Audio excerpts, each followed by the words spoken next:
Welcome to Point Counterpoint. I'm Dr. Tanya Painter. This is Dr. Amelia Barrett. And we have a question from one of you guys that we're going to answer today. So I'm going to pull that up, and it's from Jan Juliana. Hopefully I pronounced that correctly. And Jan says, any ideas on the reasons for changes over time? My migraines used to begin exactly at 7 p.m. and then over time moved to 4, then 2:30. Now I can wake up with a migraine, and that's the worst because the rescue med doesn't help for hours. I've also been affected the following day, and now I have symptoms for days after. Do you feel rescue meds need to be changed after several years? So this is actually, we both thought this was a really great question because there's a lot of stuff to unpack here. So, first, I will address the kind of the changes over time, the patterns that I see, and then Dr. Barrett has some ideas on chronification and some of the things that are being pointed out here on that aspect. So the first thing that I notice is when her timing of her migraine started. So Jan, when they used to begin exactly at 7 p.m. and then they've moved to earlier and earlier, and now you can wake up with them. That points to me, in my opinion, the very first thing I'd want to check on for you is what your cortisol levels are doing. So naturally, our cortisol levels will spike in the morning and allow us to have the energy to get out of bed and be ready to go for the day and have energy through the day. Around noon to 2 p.m. is when that natural spike starts to drop again. So we should have kind of a little peak and then a drop, and then it kind of tails off until evening, where it should be at the lowest point for the day so that you can go to bed and you sleep well through the night until the next morning when your cortisol spikes again. What happens over time with chronic pain, with chronic stress, is that cortisol level starts to drop lower than it should, especially at nighttime when it's at its lowest. And that can be a reason for migraine. And then as you continue to get lower and lower in your cortisol levels, we can see that migraine starting earlier and earlier because you just don't have enough cortisol to feel good through the day. So, and then, if you're waking up with a migraine, that can be that you're just not getting that cortisol spike that you need to. And, when we have our cortisol is lowest at nighttime when we're sleeping. And so, it can start in the morning, or it starts, through the night, and then you wake up with a migraine. And the abortive medications a lot of times won't work because if it's a cortisol problem and not a serotonin problem, or not an inflammation problem, or not a neurotransmitter problem that your abortive medication is addressing, and that is not addressing the cortisol, then you don't see a lot of effect, and it doesn't really seem to help your symptoms very much until you get enough cortisol built up for the day. And you might be attributing that to your medication, when in reality, it wasn't the meds at all. It was actually just your natural build of cortisol through the day, gave you just a little bit, and then you kind of go back into migraine status. So that's kind of the picture that I'm curious about for you. And again, getting some additional testing on that might be very helpful in helping to determine what's going on there.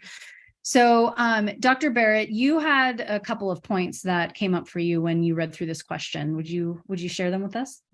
Yeah, absolutely. So what came to mind for me is, are you going into chronification? So we know that as people have repeated migraines, the brain starts to physically change as a result of those migraines, basically in ways that make it easier for you to have migraines.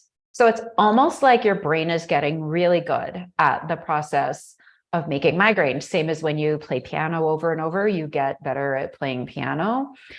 Kind of the same thing happens to your brain. When you have migraines over and over, your brain gets really good at it. And so it starts to go into migraines much easier. We call this process chronification. We can see changes in how the brain fires on imaging, like functional MRI, PET SPECT. And so our question really is, why are you going into chronification? What are those underlying root causes? And as Dr. P mentioned, it could be that you are going into worsening adrenal fatigue, that your tank of chemicals for dealing with stress is getting low. And that can happen for a variety of reasons, but that could be one of the problems. So when I read that, what I heard is, I think there's an underlying problem here where the migraines themselves are worsening. And then to answer your question specifically about changing acutes, yes, absolutely. We change rescue medications all the time. if one seems to not be working anymore. My concern, though, if you're having daily headaches, is that you probably need a preventive. So that would be the conventional neurology response. If you're having headaches pretty much all the time, then you need a daily preventive to cut down on the frequency and severity of the headaches, as opposed to a rescue medication. When you do the rescue medications, you're kind of just playing whack-a-mole, right? Headache pops up, you beat it down. Headache pops up, you beat it down. And the preventives are there to try to cut down on the headaches popping up in the first place. They're not a fix. They're not fixing the problems in your body that are causing the headaches, like Dr. P was mentioning with the adrenals, but they are trying to give you sort of a baseline level of suppression of your pain. So those are sort of the two tools that are available to us from the medication world. Is that, yes, go ahead and change acute meds, talk to your doc about that. And is it time to talk about a daily preventive? I think that would be another thing to talk about as well. Yeah. And to your point, if Jan, if you are taking that rescue med daily, or pretty much, almost daily, that can be another reason now why you're starting to wake with them, is because, overuse migraines are a very real thing. And when we use our rescue meds too often, we tend to see them kind of pop up overnight because, you've been sleeping for 8 or 9 hours without any medication, and then the medication wears off, and then you have your rebound migraine. So that could also be another reason for, this change in timing and pattern too, depending on your pattern of medication use. So great. Any other tips to share, Dr. B?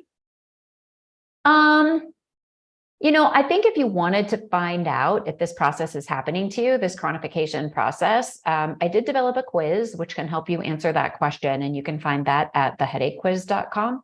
And that is just a simple 5-minute quiz that will give you an idea of whether or not that might be happening to you. And I think it's important to know if it is, because once you're in chronification, it gets a lot harder to fix the headaches with medications. And you're probably going to have to think outside the box, because medications don't work as well there. And that'll be a clue to you that, I need to do something different than what I have been doing before. And so at least you know that your answer is going to come from a different place if that's happening for you. Yeah, great. And I mentioned earlier having some cortisol testing done. I think it would be a good idea to look into a functional medicine doctor who can really look at a functional test of your adrenals and your cortisol levels, as opposed to going into an endocrinologist, say, who might just do a snapshot of what your cortisol levels look first thing in the morning. And they usually look fine, because in most cases, we don't actually see a disease state of low cortisol, but a lower than optimal level of cortisol through the day, which tends to not come through very accurately in blood work. So it's, if you go in and you get that blood testing done, a lot of times you'll be normal. It looks just fine. It's not this as an issue, when in reality, your body is not getting the curve or the amounts that it needs through the day. And that's really where we need to understand how your body is working. So a functional medicine doctor or naturopathic doctor will be able to help you figure that piece out. And if you would like a little more information on additional labs that you can look into to kind of investigate your migraines just a little bit more, you can go to migrainemastery.org/resources. And I have a free download there on migraine labs that you might find helpful. So we hope that was helpful and informative for all of you. But Jan, hopefully that it gives you a little bit of guidance as far as where to go next and next steps for you. If you have any questions for us or any topic that you would like to have us address, please feel free to write it in either of our pages. You can find mine at Psalm Medical. And Dr. Barrett, what's your site that you want, your Facebook group? Migraine Relief Code. So Migraine you Relief can Code. join us at Migraine Relief Code, where we talk about all things related to headaches. There you go. All right. Until next Tuesday. Bye, everybody. Bye.